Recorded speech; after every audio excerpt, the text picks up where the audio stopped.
정불삼과 정불사 두 형제는 사람을 눈 한 번 깜빡이지 않고 죽이는 사람들인데 두 사람이 만약 손을 합하게 된다면 자기들로서는 도저히 이길 수 없다는 것을 잘 알고 있었던 것이다.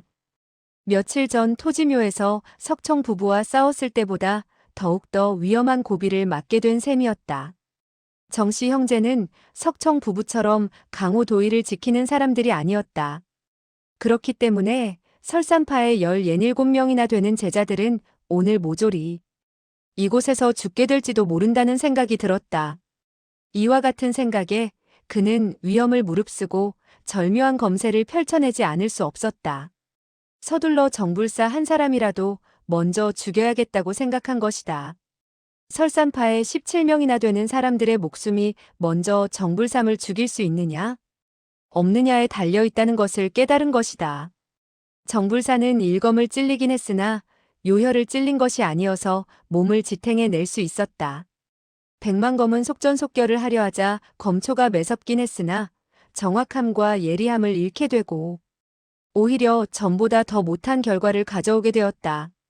정불사는 두 손을 빠르게 휘두르며 그 장검이 번뜩이고 있는 사이를 오락가락했다.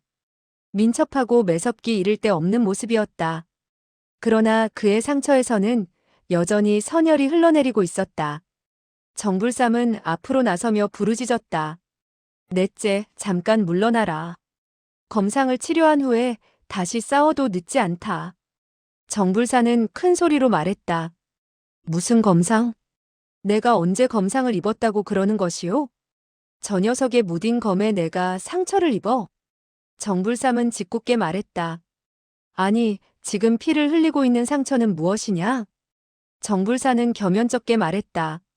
내가 기분 내키는 대로 가려운 곳을 좀 심하게 긁었더니 피가 나는 것이오. 그런데 그게 뭐가 대단하다는 거요? 정불삼은 그만 소리내어 껄껄 웃었다. 그러면서 그는 백만검을 찔러가며 외쳤다. 백가야, 잘 들어라. 지금 나는 너와 1대1로 싸우겠다. 우리 넷째도 역시 너와 1대1로 싸우는 것이다. 결코 우리 형제 두 사람이 손을 합해 너에게 협공을 하는 것이 아니다.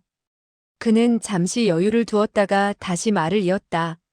넷째는 나더러 손을 쓰지 말라는데 나는 그의 말을 듣지 않았고 내가 넷째에게 물러나라고 했는데도 역시 나의 말을 듣지 않았다. 너는 나의 눈에 거슬리기 때문에 너의 버릇을 가르쳐 놓으려는 것이다. 그런데 그는 너의 애비가 못마땅해서 너의 따귀를 몇 대 갈기려 하는 것이니 각기 이유가 있다고 할 것이다. 그는 껄껄 소리내어 웃으며 다시 말을 이었다. 그러니까 남들에게 정씨 쌍웅 두 사람이 한 사람을 공격했다는 말을 하지 말란 말이다. 입으로 잔소리를 늘어놓으면서 손은 조금도 여유를 두지 않고 움직이고 있었다. 매섭기 이를 데 없는 초식들을 펼쳐내는 것이었다. 백만검은 혼자서 두 사람을 상대로 싸우게 된 데다가 말도 되지 않는 정불삼의 억지에 대답할 겨를도 없었다. 본래 성격이 깐깐한 그는 남과 언쟁을 벌이거나 농담하기를 싫어했다. 더군다나 지금 정씨 두 형제가 억지를 쓰고 있는 판이고 천하에 보기 드문 두 고수의 협공에 말할 여유도 없었다. 그는 오로지 정신을 엄밀한 수비에만 쏟아붓다가 간혹 틈을 보아서 반격했을 뿐 한마디도 입을 열지 않았다. 싸움이 고비에 이르게 되었을 때 정불삼의 장검과 그의 장검이 교차했다. 그 순간 상대방의 내력이 맹렬한 기세로 뻗어들어왔다. 그는 급히 내력을 돋우고 바깥쪽으로 검을 밀어냈다. 바로 이때 그는 오른쪽 다리에 왼손으로 내려치는 정불사의 일격을 얻어맞게 되었다. 대뜸 뒤로 물러서며 두어 번 걸음을 휘청거렸다. 이때 설산파의 한 제자가 부르짖었다. 우리 사형을 해치지 마시오. 그는 검을 뻗쳐내어 도우려 들었다.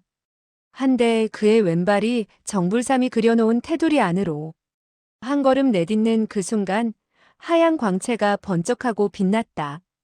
으악! 다음 순간 장검이 그의 가슴팍을 꿰뚫고 있었다. 정불삼의 일검에 가슴이 꿰뚫려 죽음을 당한 것이었다. 두 명의 설산파 제자가 그와 같은 광경에 분노를 느끼고 장검을 휘두르며 달려들었다. 정불삼은 한마디 크게 외치더니 허공으로 몸을 솟구쳤다. 그는 허공에서 쏜살처럼 장검을 내려쳤다. 동시에 왼손도 밑으로 뻗쳐냈다. 검날이 이르는 곳에 한 명의 설산파 제자가 오른쪽에서부터 왼쪽 허리깨로 비스듬히 베어져 두 토막이 나고 말았고, 왼손으로 후려친 일장의 다른 한 명의 설산파 제자는 골통이 빠개져서 죽었다. 삽시간에 그는 세 사람을 죽인 것이다. 석파천은 나무 뒤에서 이와 같은 광경을 보고 가슴이 서늘해졌으며 그만 얼굴이 흙빛으로 변했다. 벼랑간 챙창하는 소리가 울려 퍼지면서 두 자루의 장검이 동시에 두 동강이 나고 말았다. 두 사람은 동시에 반토막이 난 단검을 상대방에게 던졌으며 제각기 고개를 숙이면서 몸을 움츠렸다. 두 토막의 단검이 두 사람의 머리를 스칠 듯 하면서 지나쳐갔다. 두 사람의 행동은 번개같이 신속했고 똑같이 구사일생으로 아슬아슬한 순간을 맞았다가 벗어난 것이었다. 백만검은 오른쪽 다리에 상처를 입어 걸음이 불편하게 되었고 거기다가 무기마저 잃게 되자 그만 위기를 맞았다. 두 명의 설산파의 제자들은 테두리 안으로 들어가게 된다면 죽음을 면할 수 없다는 것을 알고 있었으나 사형이 두 마두에게 공격을 받아 죽는 것을 그냥 보고 있을 수만 없었다. 그리하여 그들은 검을 들고 테두리 안으로 뛰어들려고 했다. 이때 정불삼은 부르짖었다. 넷째, 내가 저자들을 물리쳐라. 오늘 나는 이미 세 사람을 죽였다. 정불사는 웃으며 말했다. 하타, 형도 나에게 부탁할 때가 있구려. 그러면서 그는 몸을 돌리지도 않고 왼발을 뒤로 퉁기듯 걷어찼다. 당나귀가 사람에게 발길질을 하는 것과 흡사했다.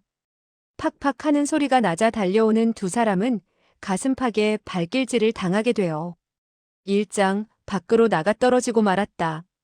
비명소리 한마디 없이 꼼짝하지 못하는 것을 보면 그대로 갈비뼈가 박살이 나서 죽어버린 모양이었다. 정씨 형제가 흉악한 기세로 손과 발을 함께 써서 맹렬한 공세를 백만검에게 퍼붓고 있었으나 백만검은 한쪽 다리를 절면서 침착하게 응수하고 있었다. 그는 한 걸음 두 걸음 그 이장의 테두리 안에서 벗어나게 되었다. 벼랑간 그는 나직이 신음소리를 뱉어냈다. 오른쪽 어깨를 다시 정불사의 일장에 얻어맞게 되어 오른팔을 거의 쳐들 수가 없었다. 백만검의 목숨이 경각에 달린 판국이었다. 석파천은 그와 같은 광경에 뜨거운 피가 끓어오르는 것을 느끼고 앞뒤를 가리지 않고 크게 외쳤다. 멈추시오. 당신네들은 백대엽을 죽여서는 안 돼요. 그는 수알을 땅바닥에 내려놓고 허리에 차고 있던 그 녹슨 칼을 들고 큰 소리로 다시 부르짖었다. 더 이상 사람을 죽이지 마시오. 수아는 땅에 놓여지자 대경실색하여 비명을 질렀다. 왓! 석파천은 촉망 중에 고개를 돌리고 말했다. 수아, 미안해요. 미안해. 다음 순간 그는 자기의 실력을 가늠하지도 않고 몸을 날려 싸움의 테두리 안으로 뛰어들었다. 정불사는 여전히 고개도 돌리지 않고 뒤로 발길질을 해왔다. 석파천은 오른발로 가볍게 땅을 차고 날렵하게 그의 머리 위를 건너뛰어 그의 앞으로 내려섰다. 그가 펼친 것은 바로 조금 전에 수아가 그에게 가르쳐준 경공신법이었다. 정불사는 발길질이 빗나가게 되고 눈앞에 한 사람이 나타나자 어리둥절해졌으나 곧 부르짖었다. 송편 알고 보니 내 녀석이었구나. 석파천은 공손히 말했다. 예, 접니다. 할아버지, 넷째 할아버지, 그들은 이미 5사람이나 죽었으니 이만 손을 멈추시죠. 그는 간절한 눈빛으로 정불삼을 바라보았다. 가슴이 두근거렸다. 정불삼은 3명의 설산파의 제자를 죽였고 그 시체들이 아직도 땅바닥에 나뒹굴고 있었다. 더군다나 그의 발끝에는 그들의 피로 물들어져 있어서 더욱더 겁이 났다. 정불삼은 입을 열었다. 이 어린 꼬마 백치야, 그날 배에서 도망을 치더니 겨우 이곳에 와 숨어 있었느냐? 그런데 왜 또 이렇게 나서는 것이지? 석파천은 말했다. 나는 두 분 할아버지에게 원한을 적게 맺을수록 좋다는 것을 말씀드리고자 나온 것이지요. 두 분이 이겼으니 저 사람들을 용서해 줄 때는 용서해 주어야 한다고 생각합니다. 용서하시지요. 정불삼과 정불사는 서로 마주보며 껄껄 웃었다. 하하. 정불사가 입을 열었다. 셋째 형, 이 녀석은 어디서 몇 마디 개방귀 같은 소리를 듣고 와서 우리들에게 충고를 한답시고 짓거리는지 참으로 가소롭기 짝이 없습니다. 석파천은 녹슨 칼을 살짝 움직여 땅바닥에 떨어져 있는 어느 한 자루의 장검을 백만검 쪽으로 튕겨주며 말했다. 백대엽, 당신네 설산파의 사람들은 반드시 검을 사용해야 되지 않소? 백만검은 정씨 형제의 손 아래 목숨을 잃을 위기에 처했을 때 뜻밖에도 자기들이 잡으려고 벼르던 석중옥이 나타나서 자기를 도와주리라고는 전혀 생각지 못했던 터라 마음이 여간 착잡하지 않았다. 그가 던져보낸 장검은 정불삼이 후려쳐 죽인 그의 사제의 검이었다. 백만검은 즉시 그 장검을 받았으며 우뚝 버티고 서서 정씨 형제를 노려보았다.